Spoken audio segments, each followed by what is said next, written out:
서해순 씨에게 이 내연남 혹은 동거남에 대한 질문을 던진 적이 있습니다. 그 목소리 한번 들어보시죠. 동거남 분이 있다고 들었는데 혹시 어떤 분이 친구예요, 친구. 친구요? 예, 예. 그 김광석 씨 동기 아니, 그분은 아니, 그거는, 예, 예. 나중에, 저 친구 많아요. 그 남자, 예, 예. 그냥, 예. 여기 엔터테인먼트 쪽에 아시는 분들도 많고, 다. 그 연인 관계는 아니시라는 거죠? 지금 부인하시는 거. 아니야, 아니야. 해당 당시에 내연 관계셨다는 의혹도 그 나오고. 일기장에 보면 나오는 게 있어서요. 네. 아유, 모르겠어요, 그건. 저도 뭐, 김광석 씨가 그냥 뭐 이렇게 써놓은 것 같은데, 예, 예. 김광석 씨도 문제가 많았으니까 나중에 뭐 밝혀야 되겠죠. 당시 저 질문에 대해서 내연남 동거남에 대해서는 철저히 부인을 했었어요. 네. 그런데 오늘 한 인터넷 언론 매체에 따르면 딸 사망 2달 뒤에, 그러니까 항상 언론 매체를 통해 서해순 씨가 경황이 정말 없어서 뭐 주변에 알리지도 않고 법적인 것도 처리를 못했다고 했는데 2달 뒤에 곧바로 하와이에서 박준 변호사님 네. 법인 사업체를 하나 설립을 그렇습니다. 했더라고요. 그 남성이 이제 이름이 계속 같습니다. 95년부터 등장했던 그 남성인데 중요한 부분은 2007년 12월 23일 서현양이 지금 사망을 했는데 예. 경황이 없는 과정에서도 2008년에 법인체를 설립했었는데 그 법인체 자체가 이 남성하고 이름 같은 이 남성하고 공동으로 법인을 양수도를 받은 상황이 포착이 됐습니다. 매체 보도에 따르면 그렇기 때문에 사실은 서해순 씨가 주장하는 것처럼 사실 경황이 없는 상황이 맞는 건지 추측되는 부분도 있고요. 또 그리고 그 이름이 똑같은 그 사람이 계속적으로 95년부터 2008년까지 등장하는 사실이 조금 놀랍지 않을까 이렇게 얘기가 되고 있습니다. 예. 예, 사실 이 스피드마트라는 게 이제 본인이 이야기한 걸 따르면 리커스토어입니다. 주류를 갖다가 파는 곳이거든요. 저도 이제 하와이에서 몇 년을 갖다 살아봤기 때문에 그 상황을 아는데 사실 살고 있는 재미 동포 중에서도 이 주류를 판매하는 리커스토어를 하시는 분이 그렇게 많지 않습니다. 그러니까 술을 판매하는 마트를 하는 네, 분들이 별로 그렇습니다. 없다는 말입니다. 그렇게 많지 않아요. 왜냐하면 이 하와이주 같은 경우는 이런 주류에 대한 통제가 상당히 이제 강하고 이런 경우는 상당히 이제 믿을만한 그런 어떤 업체가 하면 사실 이런 그 리커스토어 이런 걸 갖다 운영하기가 어렵거든요. 그러니까 한국에서 살다가 불과 2달 안 돼 가지고 온 사람이 바로 이 리커스토어를 하기는 사실 어려운 거죠. 이건 다른 사람이 도움을 주고 이미 기반을 갖다 마련해 주었기 때문에 이제 가능한 거 아니냐. 잠시만요. 그러니까 하와이에 쭉 살아보셨으니까 저런 주류 전문 마트를 하려면 그 전부터 사전 작업이 많이 이루어졌어야 되는데 그렇죠. 바로 가서 할 수 있는 건 아니었다. 그렇죠. 그건 허가를 리커스토어 같은 경우는 허가를 받기 위해서는 그 안에서 상당히 뭐 사업을 해봤던 이 사람이 상당히 나쁜 불법적인 일을 하지 않고 이 리커스토어를 잘 운영할 수 있다는 이런 정도의 확신이 있어야 이제 허가를 받는 그런 업종이거든요. 그렇기 때문에 누군가가 도와주지 않으면 자기가 한국에서 바로 이제 가가지고 뭐 이민 간지 뭐 2달 만에 바로 리커스토어를 갖다 인수해서 운영한다 이거는 쉽지 않고요. 그리고 이제 본인이 이야기를 하기를 나는 이투 비자를 받아서 갔습니다라고 이야기했거든요.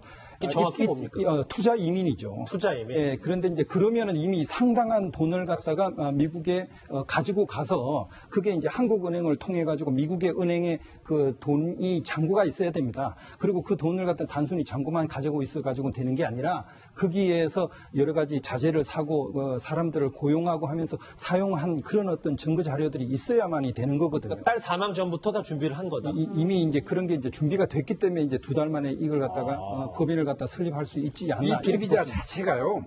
원래 이 투자 이민 이 이투 비자 자체가 적어도 3년 전에는 준비해야지 가능해요. 이투 비자가 투자 이민이라는 게. 그래서 그 부분은 이 사건하고 연관이 있는지 여부는 별개로 하더라도 분명히 훨씬 전에 준비를 했던 건 명백합니다. 예. 박준 변호사님, 사실 저희가 뭐 동거남이나 내연남 이런 거는 굉장히 민감하게 들여다봐야 하지만 사실 법인 계약서에 서해순 씨와 이 남성의 이름이 함께 올라와 있다는 것은 저희가 동업자다 뭐 이 정도는 볼 수 있는 거잖아요. 그렇죠. 그 이름이 똑같습니다. 계속 똑같은 사람인데 지금 계속 얘기한 것처럼 미국에서 어떤 사업을 한다는 게 쉽지가 않은데 이 남성의 조력을 받았을 가능성이 충분히 있다고 봐야 될 것 같고요.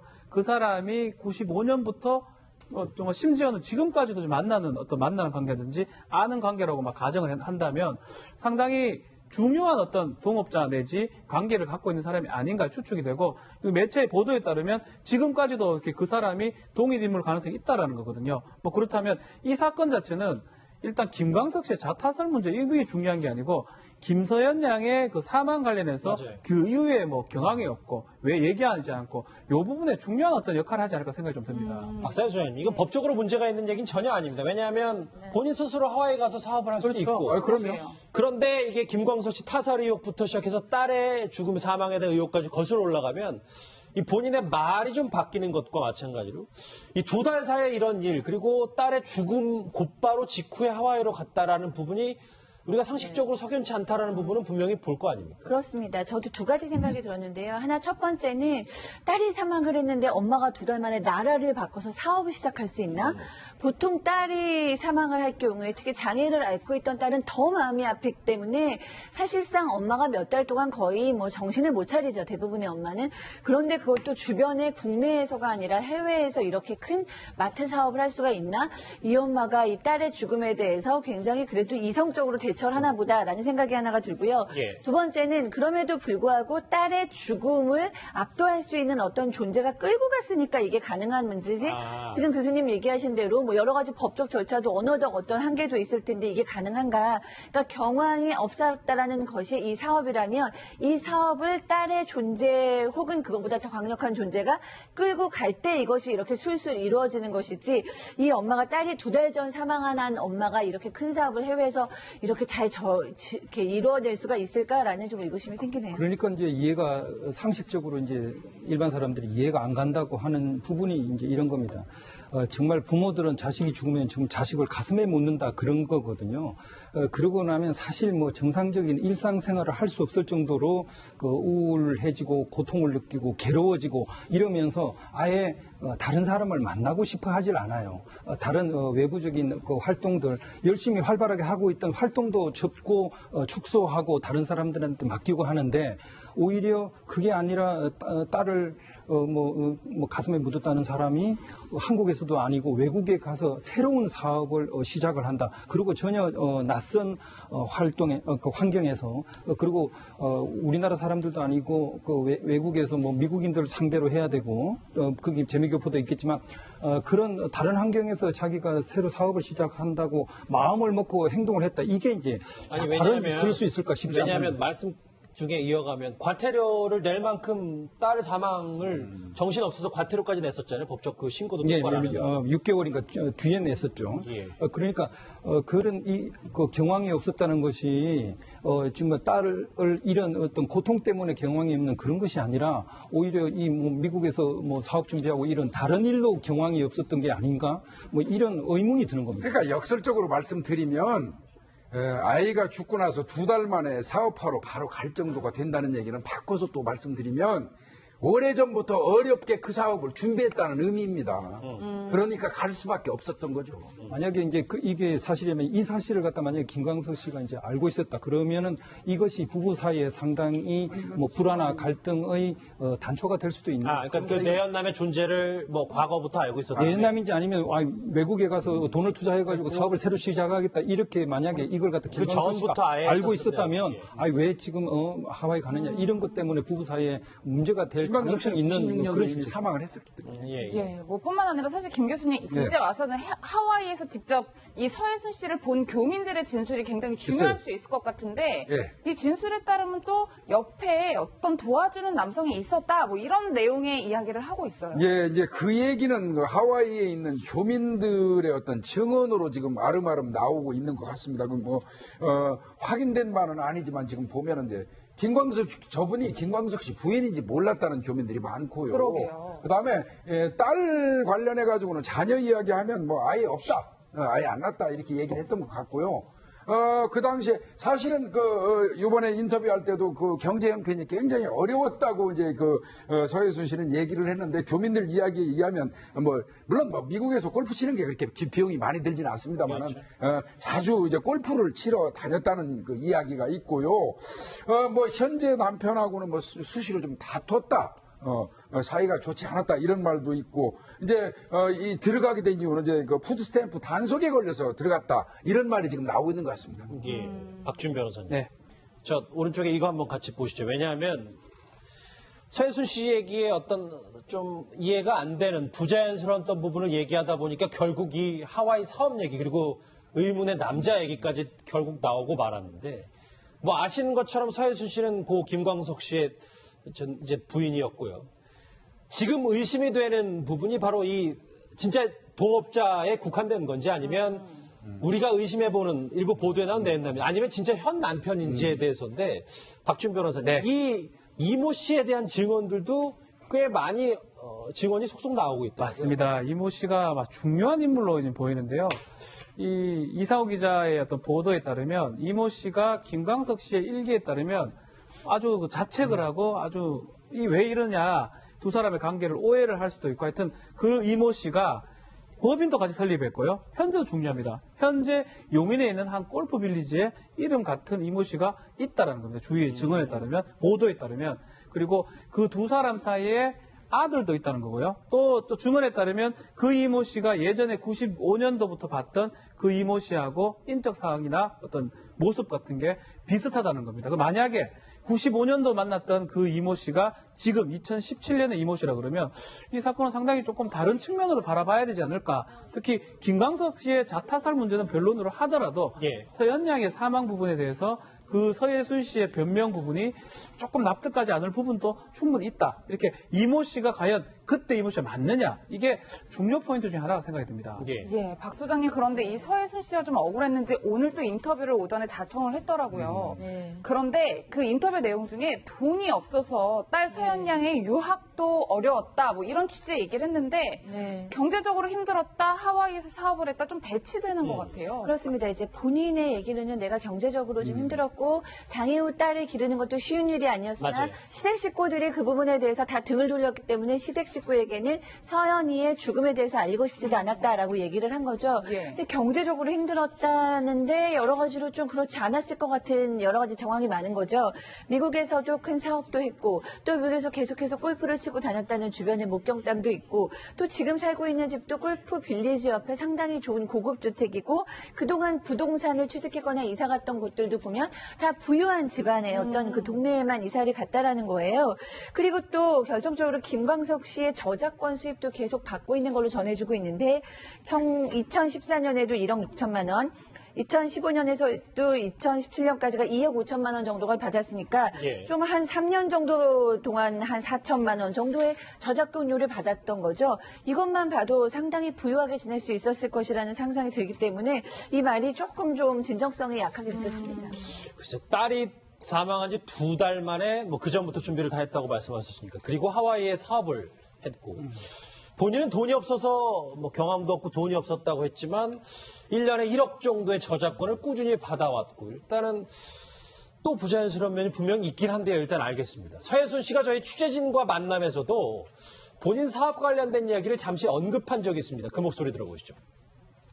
이게 4월 달에 장례식이 또 아버지가 돌아가셨었어요. 근데 제가 일을 해야 되는데 그거를 좀 서우 좀 봐주고 막 이런 문제가 나는 이제 좀 일도 그 소송도 하러 다녀야 되고 뭐 쌀국수집이라고 식당도 그 과일 그거 해야 하라고 힘들어서 뭐 하는데 좀 뭐 아버님 돌아가시고 나서 서로 좀 안 좋아져서 사이가 저는 그냥 식구들이고 뭐고 다 부르기 싫더라고요. 그래서 안 불렀어요. 제가 그냥 장례 다 했어요.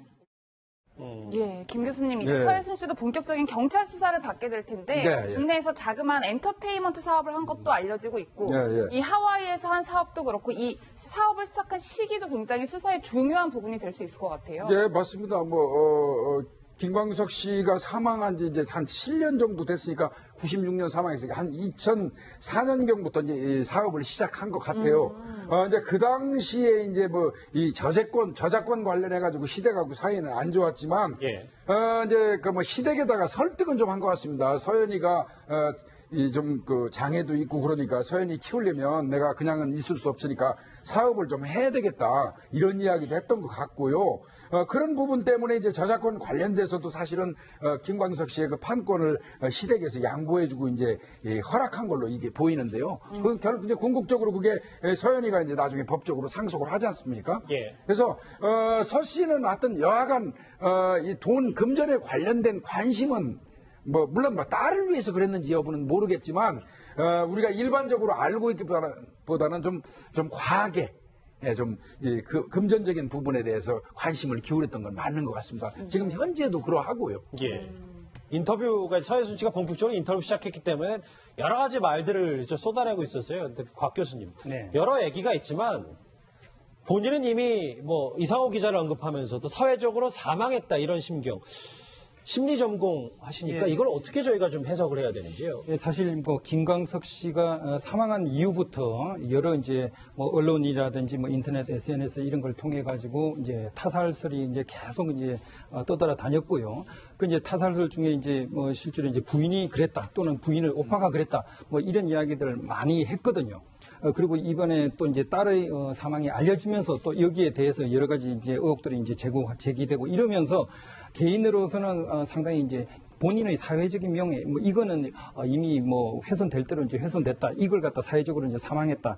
이렇게 이제 이야기하는 것 같습니다. 그래서 이제 본인은 지금 무고라든지 명예훼손, 그리고 저작권 위반, 이런 게 관련된 정신적인 피해 보상, 이런 거에 대해서 이제 고소하겠다. 이렇게 이제 이야기하는 것 같고요. 예. 제가 아까 말씀드린 것 중에 약간 하나 정정할 게 있는데, 김광석 씨 같은 경우 이미 20년 전에 이제 사망을 했기 때문에, 아까 그 하와이 그 마트 사업에 대한 투자, 그 부분 가지고 두 사람이 시비를 하고 그거는 시기적으로 약간 착오가 있었던 게 아닌가 생각합니다. 알겠습니다.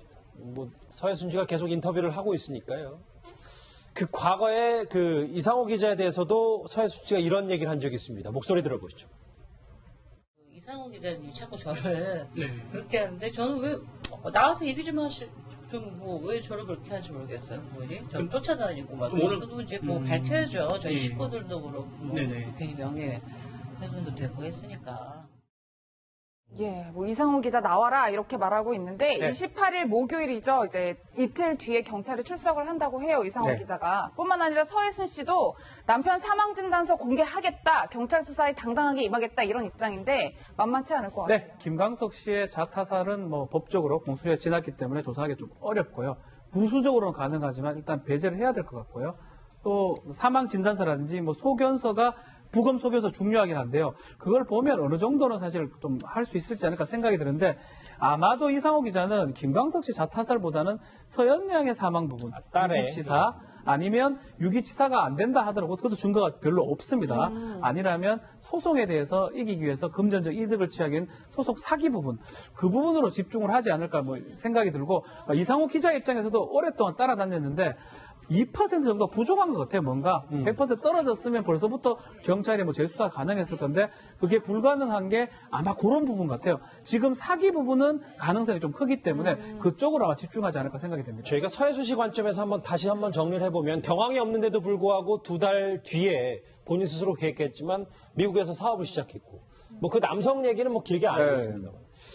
그리고 돈이 없음에도 일단 1년간 1억 정도의 저작권, 상대적으로 돈이 1억이 적을 수도 있고 클 수도 있어요. 이렇게 좀 부자연스럽고 상식적이지 못한 행동들을 함에도 불구하고 나는 수사에서 당당하다. 이 심리를 좀 박상희 소장님 어떻게 좀 봐야 할까요? 저는 계속 이제 본인께서 난 당당하게 임하겠다. 그런데 두 가지 생각이 들었습니다. 하나는 정말로 억울하기 때문에 나는 다 얘기할 수 있다. 정말 당당하겠다라고 얘기하는 걸 수도 있죠. 이제 다 정말 억울한 경우면 이제 죄가 벗겨져야 될 것이고요. 그럼에도 불구하고 대중이 사랑한 김광석 씨를 그다지 사랑하지 않았을 것 같은 인터뷰들은 여전히 마음에 좀 걸리는 것은 사실입니다. 근데 이제 뒷부분인데요. 본인이 감당할 수 없는 어떤 언론이라던가 의혹이 어느 날 갑자기 쏟아진 거죠. 쏟아졌는데 그것을 논리적으로 내가 대응할 수 없기 때문에 사실은 내가 그냥 당당히 임하겠다라는 말을 계속하고 있을 확률도 있기 때문에 사실은 당당하게 임하겠다라고 얘기할 때 가장 중요한 건 논리적인 어떤 증거라던가 그런 상황들이라고 봅니다. 그래서 당당하게 임하시는 서혜순 씨가 대중들이 납득할 수 있는 그때 당시에 어떤 것들이 설명될 수 있는 증거라든가 증인이라든가 이런 것들이 좀 잘 구비된 상태에서 당당하게 임하시면 참 좋을 것 같습니다. 그런데 이제 사망 진단서라든지 아니면 부검 소변서 이런 걸 공개하겠다. 이거는 상당히 중요한 진전이라고 봅니다. 서해순 씨 입장에서요? 네네. 사실 이게 뭐 단지 이제 의사들이 뭐 사망을 확인해주고 그게 아니라 부검을 했다 그러면 이 사람이 죽은 사체의 사인이 뭔지 뭐 이거에 대해서 나오는데 지금 현재 이야기되고 있는 것은 이제 딸 같은 경우에는 뭐 화농성의 이제 급성 폐렴이다. 그렇죠. 그러면 이게 하루 이틀 전에 벌써 상당히 열이 나고 여러 가지 문제가 있었을 거란 말이에요. 그래서 이제 이게 진짜 맞다면은 이런 거는 뭐 우리가 이제 타살로 볼 수가 없는 거죠. 이때 실제로 병사로 이제 봐야 되는 건데. 확실한 증거를 가고 있다. 네, 그걸 갖다가 확실하게 확인하는 게 필요할 것 서해순 같습니다. 씨는 자신 있겠죠. 예. 일단은 96년도 김광석 씨 사망 사건 관련해서는 수사 개시조차도 어려우니까요. 그렇죠. 그리고 이제 2007년도 유기치사 부분 이제 딸 얘기. 유기치사 부분은 고의로 방치했다는 어떤 그 근거가 있어야 되는데 공교롭게도 며칠 전부터 감기 증상으로 이비인후과 가서 병원 진료를 했다는 기록이 있다는 거예요. 그러게요. 그렇다면 그거는 어떤 형태로건 방기했다고 볼 수 없거든요. 이제 그 부분 때문에 자신이 있을 것 같고요. 그러니까 또 부검 확인서 같은 거 이렇게 그냥 내놓는 것 같은데 이제 관건이 되는 건 아까 우리 박준 변호사님 말씀하신 소송 사기 관련된 뭐 그 부분이 이제 집중되지 않을까 싶어요. 예, 박 변호사님, 저도 서 씨의 인터뷰 중에 눈에 들어오는 게 저희 변호사님은 아무 문제 없다고 하시니까 라면서 당당하게 임하겠다는 건데 말씀처럼 10년 전이라 사실 CCTV도 없을 거예요. 그리고 경찰은 혐의 없음으로 종결을 했단 말이에요. 소송 사기 말고는 방법이 없을 것 같아요. 뭐 유기치사 지금 얘기했지만 김광석 씨 자체는 아예 공소시효 범위에 들지 않고요. 유기치사는 공소시효 범위에 들긴 하는데 이런 게 있으면 가능합니다. 간호사라든지 지인이 증언해 준다면 그게 아니고는 지금 상황에서 유기치사 부작위범에 가까운 거거든요. 그런 거를 입증하는 거는 기억이 날까요? 거의 어렵다고 봐야 되고요. 특히 그때 부검조차 했습니다. 그렇죠. 부검 결과를 아마 본다 그러면 오히려 그 서해순 씨한테 유리한 자료가 더 많지 않을까라는 생각이 제 생각입니다. 저는 개인적으로 유기치사는 어렵다고 봐요. 왜 그러냐면 한번 생각을 해보십시오. 소송 중이었어요. 소송 중이었을 때 서연이가 살아있는 게 본인한테 유리합니까? 없는 게 유리합니까? 서연이가 살았어야지 자기 소송이 유리해요. 그런데 서연이가 해를 가할 이유가 없는 거죠. 그러게요. 예, 그런 부분은. 그러니까 지금 저희가 30분 동안 내부의 전문가 의문투성이 서해순 씨를 짚어보지만 결국 손으로 잡힐 수 있는 어떤 여러 가지 문제가 하나도 없는 거네요. 그렇죠. 근데 다만 이제 이상한 기자가 범죄에는 공소기호가 있지만 언론에는 공소시효가 없다라는 얘기를 했잖아요. 그러니까 대중들이 김광석 씨를 너무 그리워하고 있는데 아내가 그 김광석 씨나 서연이의 죽음에 대해서 너무 담담하다는 것 이제 그런 것들은 좀 대중들에게 상처가 되고 있지 않나 하는 생각이 듭니다. 대중들은 상처인데 일단 법적인 문제는 아직 전혀 잡히는 게 없기 때문에 1시 그러니까 한 1시간 15분 전에 오늘 오후 1시에 저희가 지난주에도 직접 전화 연결을 했었던 김광석 씨 친형 김광복 씨가 오늘 경찰 조사를 받으러 나왔습니다. 많은 말을 했는데요. 같이 한번 집중해서 들어보시죠. 진실을 규명하는데 최선의 노력을 다하겠습니다. 서연이의 소식에 대해서 왜 궁금하지 않았겠습니까? 다만 그 서해순이가 너무 보기 싫어서 멀리했던 거지 서연이가 보기 싫었던 건 아닙니다. 그분이 하는 말들이 사실과 다른 전부 다 이제 거짓이 많고 그 진실을 밝히고 싶습니다. 예. 많이 놀랬고 또 뭐 하나밖에 안 남은 광석이 혈육인데 광석이 흔적이 사라졌다라고 생각하니까 마음이 많이 아팠습니다. 그리고 어렸을 때부터 광석이 죽고 나서 미국에 3년 동안 떨어져 있었잖아요. 그때 애가 혼자 얼마나 참 외로웠겠어요. 그 김광복 씨가 이제 방금 전에 서울경찰청에 나와서 얘기를 좀 한 거에 보면 뭐 서해순 씨에 대한 적대감 이런 것보다는 곽 교수님 느낌이 조카에 대한 아련함이 좀 목소리에서 더 많이 묻어나는 것 같습니다. 네, 그렇습니다. 사실 이번에 뭐 서연이가 사망한 사실을 알았던 것 같거든요. 그러면 저렇게 이제 삼촌으로서 그런 어떤 조카의 죽음을 몇 년이 지나가지고 지금에 이제 알게 됐다. 뭐 이런 거에 대해서 굉장히 이제 고통스러운 그런 심정을 갖다 표현을 한 것 같습니다. 김복준 교수님. 네. 글쎄 친형의 목소리가 뭐 어제도 저희가 전화하겠습니까? 많이 떨리는데 저분들이 뭐 오히려 어찌 보면은 제일 답답할 수도 있고 아니면 계속 서해순 씨가 언론에 대해서 본인 인터뷰를 계속 밝히는 입장에서 본인들도 또 안 나설 수 없는 입장이고 여러 가지 좀 심경이 복잡할 것 같긴 하네요. 네, 뭐 저분 입장에서는 결국은 경찰에 의존하는 거 아니겠습니까? 예. 그래서 본인들이 가지고 있는 그 해소되지 않는 의혹에 대해서 경찰이 좀 밝혀달라. 이제 이런 의미니까요. 뭐 저분들도 뭐 단정적으로 제가 볼 때는 이야기하는 것 같지는 않습니다. 그래서 근데 저분들한테 또 뭐라 할 수 없는 게요. 지금 여기 있는 우리 모두 아니 대한민국 국민 전체가 다 그럴 거예요. 뭔가 석연치 않고 분명히 정상적이지 않은 그런 상황이 많이 연출되고 있거든요. 그런 부분을 제공한 거는 결국은 서해순 씨 본인이기 때문에 그거를 또 해소시키는데 적극적으로 또 나서서 해줘야 될 사람, 조사를 받아주고 해야 될 사람도 서해순 씨가 아닌가 싶습니다. 예, 박 변호사님 사실 이제 송선미 씨 남편의 사건도 그렇고 이번 김광석 씨 사건도 그렇고 이제 가족 간의 재산 다툼이라고 저희가 좀 볼 수 있지 않을까 싶은데 물론 언론을 통해서 명명백백하게 밝혀져야겠지만 좀 냉정하게 바라볼 필요도 있다. 경찰 조사를 좀 지켜볼 필요도 있다. 이런 생각이 들어요. 그렇죠. 여러 가지 이제 사실은 감정 부분이 개입되기 때문에 실제로 타인 간의 어떤 범죄 같은 경우는 오히려 객관적일 수 있지만 가족 간의 혈육 간의 범죄 같은 경우는 객관적일 수 없는 부분들이 분명히 있습니다. 그러다 보니까 더 이제 좀 과하게 추측을 하고 비난을 하는 상황이 되는 것 같고, 그래서 충분히 김광복 씨 입장에서는 충분히 문제 제기를 할 수 있는 부분이고 또 서해순 씨 입장도 마찬가지로 생각이 듭니다. 다만 일부분은 결국은 공은 수사기관 국가에서 밝힐 수밖에 없는 거거든요. 그렇죠. 그 결과를 좀 지켜봐야 될 것 같습니다. 그러니까 단순히 잔고만 가지고 있어가지고 되는 게 아니라 거기에서 여러 가지 자재를 사고 사람들을 고용하고 하면서 사용한 그런 어떤 증거 자료들이 있어야만이 되는 거거든요. 딸 사망 전부터 다 준비를 한 거다. 이미 이제 그런 게 이제 준비가 됐기 때문에 이제 2달 만에 이걸 갖다가 법인을 갖다 설립할 수 있지 않나. 이 투비자 자체가요. 원래 이 투자 이민 이 투비자 자체가 적어도 3년 전에는 준비해야지 가능해요. 이 투비자가 투자 이민이라는 게. 그래서 그 부분은 이 사건하고 연관이 있는지 여부는 별개로 하더라도 분명히 훨씬 전에 준비를 했던 건 그건 명백합니다.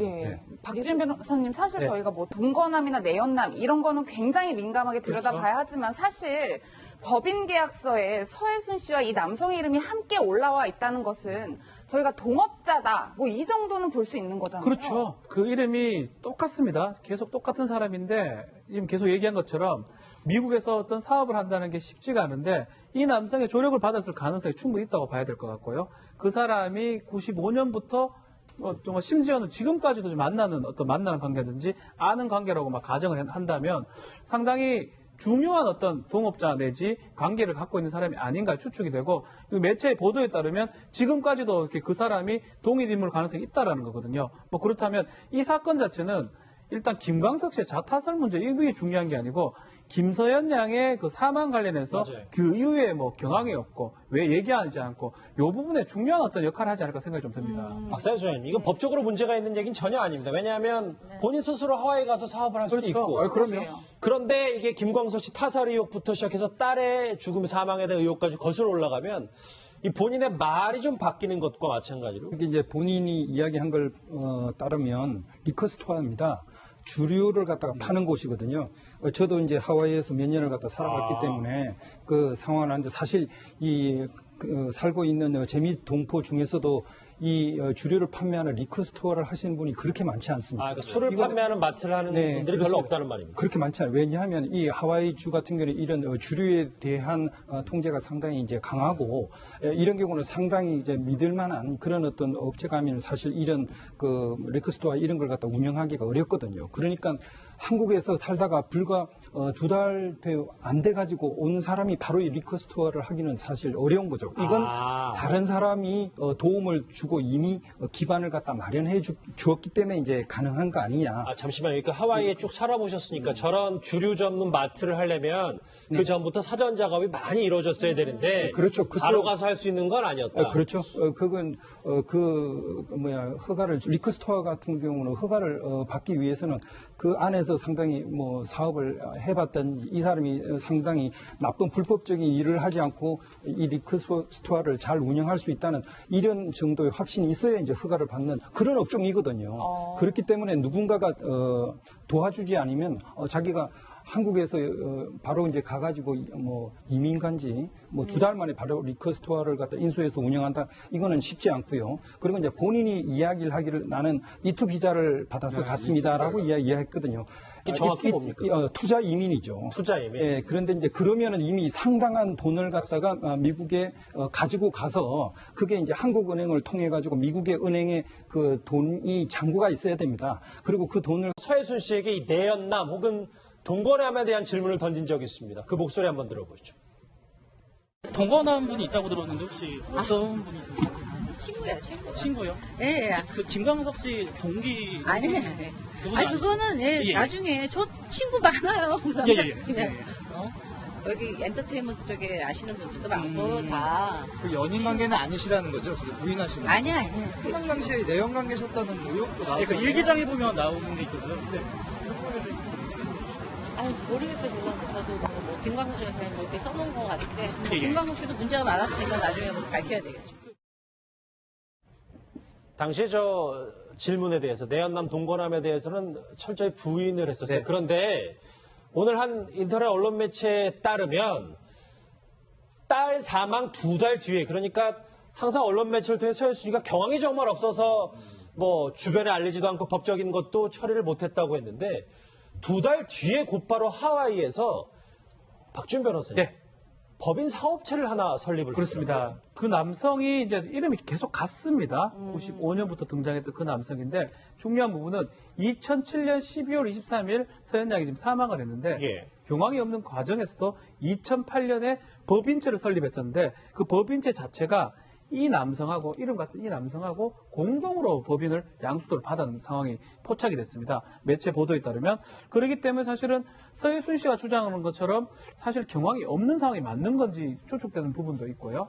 또 그리고 그 이름이 똑같은 그 사람이 계속적으로 95년부터 2008년까지 등장하는 사실이 조금 놀랍지 않을까 이렇게 얘기가 되고 있습니다. 예. 예, 사실 이 스피드마트라는 이 2달 사이에 이런 일, 그리고 딸의 죽음 곧바로 직후에 하와이로 갔다라는 부분이 우리가 상식적으로 석연치 않다라는 부분은 분명히 볼 거 아닙니까? 그렇습니다. 저도 두 가지 생각이 들었는데요. 하나 첫 번째는 딸이 사망을 했는데 엄마가 2달 만에 나라를 바꿔서 사업을 시작할 수 있나? 보통 딸이 사망을 할 경우에 특히 장애를 앓고 있던 딸은 더 마음이 아프기 때문에 사실상 엄마가 몇 달 동안 거의 뭐 정신을 못 차리죠. 대부분의 엄마는. 그런데 그것도 주변에 국내에서가 아니라 해외에서 이렇게 큰 마트 사업을 할 수가 있나? 이 엄마가 이 딸의 죽음에 대해서 굉장히 그래도 이성적으로 대처를 하나 보다라는 생각이 하나가 들고요. 예. 두 번째는 그럼에도 불구하고 딸의 죽음을 압도할 수 있는 어떤 존재가 끌고 갔으니까 이게 가능한 문제지.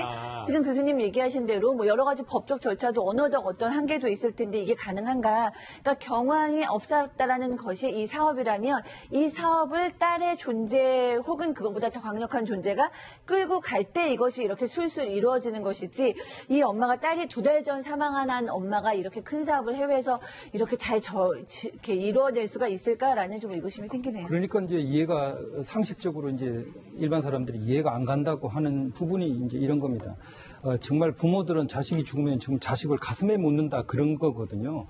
그러고 나면 사실 뭐 정상적인 일상생활을 할 수 없을 정도로 그 우울해지고 고통을 느끼고 괴로워지고 이러면서 아예 다른 사람을 만나고 싶어 하질 않아요.